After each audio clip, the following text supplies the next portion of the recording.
Assalamualaikum warahmatullahi wabarakatuh.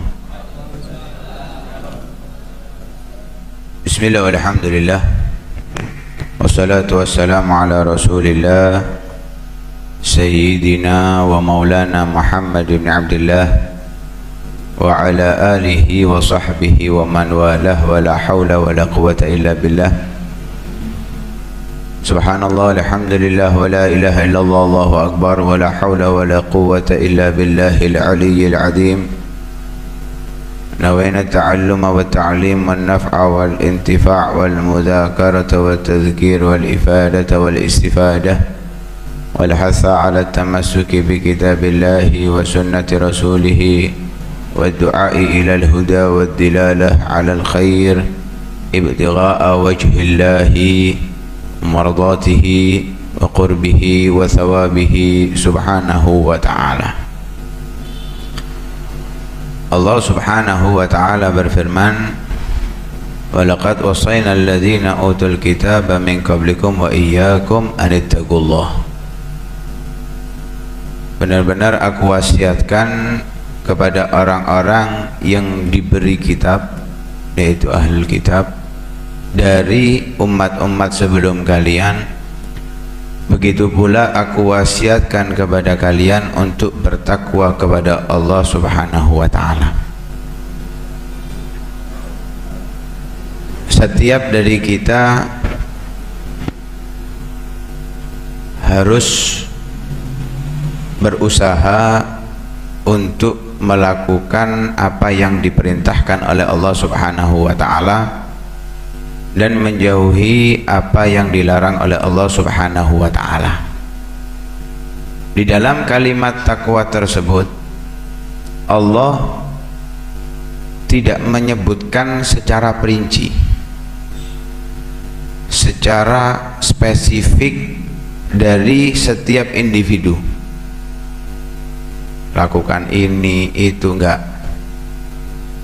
Karena itu para ulama memberikan makna definisi daripada kalimat taqwa itu imtithalu awamirillah wa jtinabu nawahi, menjalankan perintah-perintah Allah dan menjauhi larangan-larangan Allah subhanahu wa ta'ala. Dan kita telah mengetahui bahwa perintah ada kalanya wajib, ada kalanya sunnah. Begitu pula larangan ada kalanya haram, ada kalanya makruh. Setiap individu dari kita tugasnya nggak sama, tugasnya berbeda. Karena itu Al-Habib Ahmad bin Hasan Al-Attas, beliau mengatakan liyattaqillaha kullu ahad fima aqamahu fi. Setiap orang itu bertakwa dengan posisinya masing-masing, porsinya masing-masing. Kita ini porsinya apa? Profesi kita apa? Setiap profesi punya nilai takwanya sendiri. Ada takwa secara umum yang semua orang harus menjalankannya, seperti sholat, zakat, puasa, haji. Tentunya zakat dan haji bagi yang mampu dan yang memiliki kewajiban. Birrul walidain, berbakti kepada kedua orang tua, ini umum. Silaturahim, ini perintah-perintah yang umum. Ada sifatnya yang setiap profesi punya tugas masing-masing, yang nggak mungkin diemban oleh satu orang kecuali dia memiliki sifat tersebut. Karena itu beliau Al-Habib Ahmad bin Hasan Al-Attas mengatakan wa yanbaghi lil ghani kathratul infaq wat tasadduq fi wujuhil khairat. Orang yang memiliki kelebihan harta, bentuk takwanya yaitu memperbanyak berbagi, bersedekah dalam tampilan-tampilan kebaikan, hal-hal yang baik, hal-hal yang positif. berbagi untuk keluarga yang fakir miskin, berbagi untuk tetangga yang membutuhkan, berbagi untuk acara-acara sosial yang sifatnya bukan pribadi juga, seperti pembangunan rumah sakit yang dibangun untuk maslahat umat, bukan untuk pribadi, bukan milik perorangan tapi milik bersama, ataupun pondok pesantren, masjid, ikut membantu dalam hal ini. Itu tugasnya orang kaya, orang yang memiliki kelebihan harta. Karena nggak mungkin dia bawa harta itu sampai ke kuburannya, nggak mungkin. Sebesar apapun kekayaannya, kalau meninggal hartanya jadi warisan. Dan maaf, kalau jadi warisan itu kalaupun terbagi dengan baik, ya sudah habis untuk mereka. Kalaupun terbagi dengan baik, terkadang yang banyak terbagi dengan cara tidak benar. Ada yang sistemnya dibagi rata, ini dosa. Harta yang dia kumpulkan membuat dosa keturunannya. Ada yang lebih parah lagi, menzalimi yang lain. Ada yang sampai bunuh-bunuhan gara-gara warisan. Na'udzubillah min dzalik. Karena itu cukup kita berikan kepada mereka bekal keimanan. Ya, boleh kita berikan harta kepada orang-orang yang menjadi ahli waris kita, tapi kita harus punya simpanan untuk akhirat kita. Sebagai orang yang kaya, memiliki tugas di dalam bertakwa kepada Allah dengan memperbanyak sedekah. Jangan nunggu zakat, itu pun dengan keterpaksaan. Terkadang dengan rasa coba nggak wajib, saking wajib pun nggak wajib kata Tokno. Ini termasuk di pertemuan yang lalu dijelaskan salah satu daripada 3 hal yang membuat orang celaka, yaitu syuhun muta'. Na'udzubillah min dzalik. Kemudian wa yanbaghi lil alim an yabzula nafsahu litadris. Orang yang memiliki ilmu semestinya memberikan, mengkorbankan dirinya untuk mengajar. Karena itu para salafus saleh, dari guru ke guru sampai Rasulullah Shallallahu Alaihi Wasallam, mereka yang punya ilmu fokus dalam ilmunya, mengajarkan ilmunya, tidak mengharap apapun, tidak mengharap imbalan dari manusia ataupun balasan dari manusia, baik imbalan itu berupa harta atau kehormatan, enggak. Kenapa? Mereka menganggap ilmu yang saya dapat adalah tugas bagi saya untuk saya sampaikan. Adapun ketika diberi, dikasih, tidak membuat mereka merubah tujuan. Ada yang memperbolehkan menerimanya, ada yang tidak mau menerimanya, dan itu semuanya dalam kondisi masing-masing dari hati mereka. Tugas kita menghormati ulama, memuliakan ulama, sekalipun mereka tidak butuh dihormati dan tidak butuh dimuliakan.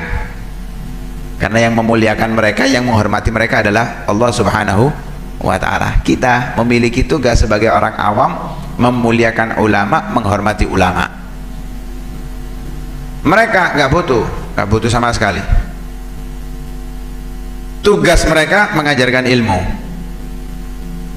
Jangan nanti bukan ulama, nggak ngerti hukum, ikut-ikut dalam tugasnya ulama. Ini yang rusak. Akhirnya ditokohkan, dianggap alim. Ya, ini yang dinamakan dengan ulama usu. Na'udzubillah min dzalik. Sudah pada porsinya masing-masing. Porsinya alim ya mengajarkan ilmu. Porsinya ulama mengajarkan, bukan politik yang diajarkan, bukan partai yang didukung. Yang diajarkan adalah ilmu, bagaimana umat ini wudunya sah, sholatnya sah, ibadahnya sah, ditingkatkan ibadahnya menjadi ikhlas, ketaatannya semakin sempurna. Itu tugasnya para ulama, bukan fokus kepada yang lain. Nah ini cara takwanya para ulama dengan mengajarkan ilmunya. Wa sahibul jah yambaghi lahu sa'yu fi islahi dzatil bain wa nusratil mazlum. Orang yang memiliki pangkat, jabatan, tokoh, tugasnya yang berusaha untuk memperbaiki keadaan, khususnya ketika ada pertikaian. Bukan menerima ini untuk menghancurkan ini, menerima sini untuk menghancurkan sini. Enggak nerima sana, enggak nerima sini. Bila perlu dia yang mengorbankan hartanya untuk menyatukan. Itulah nilai takwanya dia sebagai orang yang memiliki jabatan, adalah memperbaiki, baik dari ekonominya, baik dari lingkungannya dan seterusnya. Itu tugasnya. Kalau ada yang terzalimi, dibantu, bukan justru mendukung orang-orang yang zalim. Nah ini yang keliru. Nggak bertakwa kepada Allah dalam porsinya dia. Jangan juga ulama ikut dalam porsi ini. Ini bukan porsinya ulama. Ulama tugasnya menasehati mereka, menasehati, bukan nyampur, bukan nimbrung, bukan kumpul dengan mereka, tapi menasehati mereka. Karena itu Al-Imam Ali bin Abi Thalib mengatakan, kalau rakyat itu yang mengatur adalah pejabat, pejabat yang mengatur itu ulama, bukan ulama di bawahnya pejabat. Kalau ulama itu di bawah pejabat, akhirnya ulamanya diatur. Dokter, apapun lah profesinya masing-masing, memiliki tugas, yaitu an-nusuh lil muslimin, memberikan hal yang terbaik kepada orang Islam. Jangan ditekan, jangan ditindas dari bisnisnya mereka, enggak, justru dibantu. Bagaimana lihat Nabi Shallallahu Alaihi Wasallam menggambarkan ketika Nabi membeli semisal gandum dari seorang pedagang, dilihat basah. Apa katanya Nabi? Man ghasyana falaysa minna. Yang menipu orang Islam bukan golongan orang Islam, kata Nabi Shallallahu Alaihi Wasallam. Semestinya kalau sudah tahu basah, dia lakukan itu disempurnakan. Misal ini, misal jadi dokter, jangan sekedar jadi dokter, tapi betul-betul ilmu kedokterannya mantap, bukan hanya titel. Insinyur, dokter, jangan hanya sekedar titel, karena yang dikejar itu bukan titelnya, tapi keilmuannya. Punya titel tapi ilmunya nggak ada, jalurnya jalur bawah, ya, jalur transfer. Punya titel, lulus, tapi ilmunya nggak ada. Operasi, kira-kira sembuh atau mati ini. Kenapa nggak itkon ini? Nggak melakukan dengan yang terbaik. Ya kalau mau jadi dokter yang benar. Kalau mau jadi tukang bangunan, ya jadi tukang bangunan yang benar. Jangan sekedar, oh aku pokok iso, nyampur lulu iso, masang boto iso, dijungkrakno lugur mari. Jangan, itkon, lakukan dengan sempurna. Itu takwanya orang-orang yang memiliki profesi, tugas-tugas atau pekerjaan-pekerjaan dalam masing-masing. Karena itu Allah Subhanahu wa taala berfirman, liyunfik dzu sa'atin min sa'atihi wa man qudira alaihi rizquhu falyunfik mimma atahu Allah la yukallifullahu nafsan illa ma ataha sayaj'alallahu ba'da usrin yusra. Seseorang yang memiliki kelebihan harta, ya infakkan hartanya. Orang yang diberi kemampuan untuk diberi rezeki oleh Allah, ya mestinya dijalankan sesuai apa yang diinginkan oleh Allah Subhanahu wa ta'ala. Karena kalau kita nggak menjalankan tugas kita masing-masing dalam apa yang diperintahkan oleh Allah Subhanahu wa ta'ala, dalam profesi kita, dalam tugas kita, dalam keadaan kita, yang ada tuntutan pertanggungjawaban kelak di hadapan Allah Subhanahu wa taala, sebagaimana dikatakan oleh Imam Mujahid dalam satu riwayat. Disebutkan hadis dari Nabi sallallahu alaihi wasallam, disebutkan la tazulu qadama 'abdin yaumal qiyamah min baini yadayillahi azza wa jalla hatta yus'al an arba' khisal. Nanti di hari kiamat itu tidaklah seseorang dihadapkan di hadapan Allah kecuali akan ditanya tentang 4 hal. Yang pertama, an umrihi fima afnah. Usia yang diberikan oleh Allah ini digunakan untuk apa? Hidup dari bayi sampai usia 60, 50, 40, apa yang dilakukan? Sedangkan Allah memerintahkan untuk ibadah kepadanya. Akan dipertanyakan satu persatu, detik demi detik, menit demi menit, semua ditanyakan dengan detail oleh Allah Subhanahu wa taala. Persidangan yang ada aja yang di dunia, ketika ada satu kejadian itu per menitnya dicek, nggak sembarangan. Jam sekian sampai jam sekian kemana itu dipertanyakan.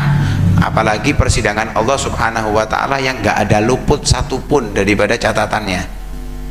Wa ma yalfidhu min qaulin illa ladaihi raqibun atid. Ucapan aja nggak luput, apalagi perbuatan. Karena itu akan ditanya an umrihi fi ma'afna wa an ilmihi ma amila fi. Ilmu yang dia dapatkan dipertanyakan oleh Allah, dikemanakan? Ilmu agamanya kah, ilmu kedokterannya kah, ilmu apapun yang diketahui, apa yang dilakukan dengan ilmunya? Diajarkankah, dipraktekkan dengan benarkah, diamalkan untuk dirinya kah, atau justru ditinggalkan itu semuanya? Digunakan untuk mendapatkan harta, digunakan untuk mendapatkan jabatan, digunakan untuk mendapatkan kekayaan. Nauzubillah min dzalik. Itu dipertanyakan oleh Allah Subhanahu wa taala. Wa an syababihi fima ablah. Dalam riwayat wa an jasadihi fima ablah. Masa mudanya, usia secara umum disebutkan oleh Nabi Shallallahu alaihi wasallam, secara khusus di masa muda. Karena masa muda ini masa orang punya tenaga kuat-kuatnya, fisik sehat-sehatnya, dan masa muda ini patokan usia dari awal sampai akhir. Karena itu dipertanyakan, masa mudanya digunakan untuk apa? Hanya urusan duniawi, hanya urusan untuk memperkaya diri, untuk bersenang-senang, atau justru digunakan untuk ketaatan, ibadah kepada Allah Subhanahu wa ta'ala. Kemudian yang terakhir, an malihi min aina iktasabahu wa fima anfaqah. Semuanya satu ungkapan, tapi dalam hal ini, dalam masalah harta disebutkan 2 kali pertanyaan. Dari mana didapat dan dikemanakan? Dari halalkah, dari syubhatkah, atau yang bercampur antara halal dengan haram atau halal dengan syubhat? Kemudian kalau sudah tahu oh haram, sudah apapun yang dikeluarkan dari yang haram gak akan menghasilkan apapun. Oh halal, di mana ditempatkan yang halal? Apakah di dalam hal yang dilarang oleh Allah Subhanahu wa ta'ala, atau justru di tempat yang diridai oleh Allah Subhanahu wa ta'ala? Gak sedikit pun akan terlewat dari rupiah-rupiah yang kita gunakan dari pertanyaan Allah Subhanahu wa ta'ala. Karena itu sebagaimana tugas kita masing-masing, dalam porsi masing-masing jalankan sebagaimana yang diinginkan oleh Allah Subhanahu wa ta'ala, maka kita akan mendapatkan titel yang diidam-idamkan oleh surga, yang dirindukan oleh surga, yaitu titel muttaqin. Wa uzlifatil jannatu lil muttaqin wallahu a'lam bissawab. Mudah-mudahan Allah Subhanahu wa ta'ala memudahkan kita dalam porsi kita masing-masing. Mudah-mudahan ilmu yang kita dapatkan manfaat bisa kita berikan kepada orang-orang yang dari keluarga kita, kerabat kita, tetangga kita, dan teman-teman kita. Dan mudah-mudahan apapun yang kita miliki daripada pemberian Allah, kita gunakan dengan apa yang diinginkan oleh Allah Subhanahu wa ta'ala. Amin ya rabbal alamin. Sallallahu alaihi wasallam Muhammadin wa ala alihi wasallam. Alhamdulillahirabbil alamin.